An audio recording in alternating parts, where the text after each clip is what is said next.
അസ്സലാമു അലൈക്കും, welcome back to our channel. ഇന്ന് ഞാൻ വന്നിട്ടുള്ളത് ഒരു ചപ്പാത്തിയുടെ റെസിപ്പിയുമായിട്ടാണ്. ചപ്പാത്തി എന്ന് പറയുമ്പോൾ ഒരു സ്പെഷ്യൽ ചപ്പാത്തിയാണ്, നല്ലതുപോലെ പൊങ്ങി വരുന്ന ഒരു സ്പെഷ്യൽ ചപ്പാത്തിയാണ്. നമുക്ക് കുഴക്കേണ്ട, പരത്തണ്ട, ഒന്നും ചെയ്യണ്ട, മാവ് ഒഴിച്ചു കൊടുക്കുക, ചുട്ടെടുക്കുക, അത്ര മാത്രമേ ഉള്ളൂ.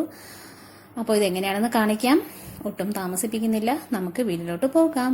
അതിനു മുമ്പായിട്ട് ആസിഫ് ആക്കിഫ് ഫൺവേൾ ചാനൽ ഇതുവരെയും സബ്സ്ക്രൈബ് ചെയ്യാതെ കാണുന്ന കൂട്ടുകാരുണ്ടെങ്കിൽ ഒന്ന് സബ്സ്ക്രൈബ് ചെയ്തേക്കണം. തൊട്ടടുത്തുള്ള ബെല്ലൈക്കൻ ക്ലിക്ക് ചെയ്ത് ഓൾ എന്ന ഓപ്ഷൻ കൊടുത്താൽ മാത്രമേ ഞങ്ങളിടുന്ന വീഡിയോസിന്റെ നോട്ടിഫിക്കേഷൻ നിങ്ങൾക്ക് ലഭിക്കുകയുള്ളൂ.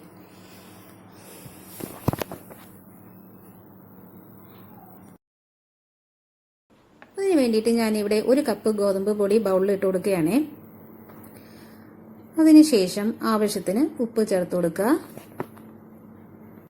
അതിനുശേഷം 1.5 കപ്പ് വെള്ളം ഒഴിച്ച് മിക്സ് ചെയ്തെടുക്കുകയാണ്. കുറേശ്ശായിട്ട് ഒഴിച്ചു കൊടുത്ത് മിക്സ് ചെയ്തെടുക്കുകയാണ്.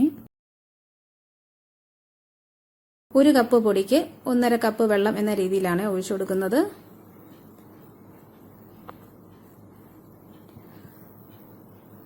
അതിനുശേഷം 1 ടീസ്പൂൺ വെളിച്ചെണ്ണ ഒഴിച്ചു കൊടുക്കുന്നുണ്ട്. എന്നിട്ട് നല്ലതുപോലെ അതൊന്ന് മിക്സ് ചെയ്തെടുക്കുക. വെളിച്ചെണ്ണ ഒഴിച്ചു കൊടുക്കുന്നത് ചപ്പാത്തി നല്ല സോഫ്റ്റ് ആവാൻ വേണ്ടിയിട്ടാണ്.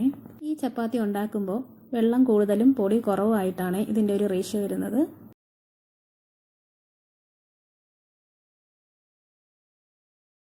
ഓരോ പൊടിക്കും ഓരോ രീതിയാണ്. ചില പൊടിക്ക് വെള്ളം ആവശ്യമായിട്ട് വരും, ചില പൊടിക്ക് വെള്ളം കുറവായിട്ട് വരും. അപ്പോൾ നമുക്ക് കുറേശ്ശെ ഒഴിച്ചിട്ട് വേണം നമുക്ക് മാവ് മിക്സ് ചെയ്തെടുക്കാനായിട്ട്. അപ്പം ഞാനിവിടെ നല്ലതുപോലെ മിക്സ് ചെയ്ത് കൊടുക്കുന്നുണ്ട്. കട്ടകളൊന്നും ഇല്ലാതെ നല്ലതുപോലെ ഇളക്കിയെടുക്കുക. നല്ലതുപോലെ മിക്സ് ചെയ്ത് കൊടുക്കണം. അഥവാ കട്ടകൾ എന്തെങ്കിലും ഉണ്ടെങ്കിൽ നമുക്ക് മിക്സിയിലിട്ട് ഒരു പൾസ് മോഡിലിട്ടിട്ട് നല്ലതുപോലെ ഒന്ന് അടിച്ചെടുക്കുക. മാവ് റെഡിയായി വന്നിട്ടുണ്ട്. ഇതാണ് മാവിൻ്റെ ഒരു കൺസിസ്റ്റൻസി. ഇനി നമുക്ക് ചുട്ടെടുക്കാം. അതിന് വേണ്ടിയിട്ട് ഞാനിവിടെ ഒരു പാൻ അടുപ്പത്ത് വെച്ച് കൊടുത്തിട്ടുണ്ട്. ലോ ഫ്ലെയിമിൽ വെച്ചിട്ട് പാൻ ഒന്ന് ചൂടായി വരുമ്പോൾ നമുക്ക് മാവ് ഒഴിച്ചു കൊടുക്കാം. ജസ്റ്റ് ഒഴിച്ചു കൊടുത്ത് ഞാനൊന്ന് ചുറ്റിച്ചെടുക്കുകയാണ്. ഒരുപാട് കട്ടി കുറച്ചിട്ട് ചെയ്തെടുക്കണ്ട, ഇച്ചിരി കട്ടി വേണം. ഈ ഒരു കട്ടിയിൽ വേണം മാവ് ഒഴിച്ചു കൊടുക്കാനായിട്ട്. ലോ ഫ്ലെയിമിൽ വെച്ചിട്ട് വേണം ചുട്ടെടുക്കാനായിട്ട്. ചെറുതായിട്ട് പൊങ്ങി വരുന്നുണ്ടോ? ചെറുതായിട്ട് പൊങ്ങി വരുന്നുണ്ട്. ഒരല്പം നേരം കഴിയുമ്പോൾ തന്നെ ജസ്റ്റ് ഒന്ന് എല്ലാ ഭാഗവും ഒന്ന് വിട്ട് വരാൻ തുടങ്ങും. അപ്പോഴത്തേക്കും നമുക്ക് ഒന്ന് മറിച്ചിട്ട് കൊടുക്കാം. മറിച്ചിട്ട് കൊടുത്തിട്ടുണ്ട്. ജസ്റ്റ് പൊങ്ങി വരുന്നുണ്ടോ? ആ സമയത്ത് നമുക്ക് സ്പാറ്റുല വെച്ചിട്ട് അതൊന്ന് ജസ്റ്റ് അമർത്തി കൊടുക്കുക.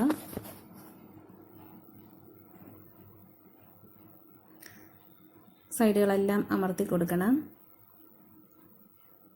ഈ സമയത്ത് ലോ ഫ്ലെയിമിൽ നിന്ന് ഒരല്പം തീ കൂട്ടി വെക്കുക. മീഡിയം അല്ല, ലോ അല്ല, അതിൻ്റെ ഇടയ്ക്കുള്ള ഒരു തീ വെച്ച് കൊടുക്കുക. ഇത് നല്ല പഫിയായി വന്നിട്ടുണ്ട് ചപ്പാത്തി, കണ്ടോ? ജസ്റ്റ് ഒന്ന് പൊങ്ങി വരുന്നതായിട്ട് കണ്ടോ? പൊങ്ങി വരുന്നുണ്ട്. ആ സമയത്ത് നമുക്ക് സ്പാറ്റിൽ വെച്ചിട്ട് ആ ഭാഗം ഒന്ന് അമർത്തി കൊടുക്കുക. ആയി വന്നിട്ടുണ്ട്. വീണ്ടും ഇതുപോലെ ചെയ്തെടുക്കുക.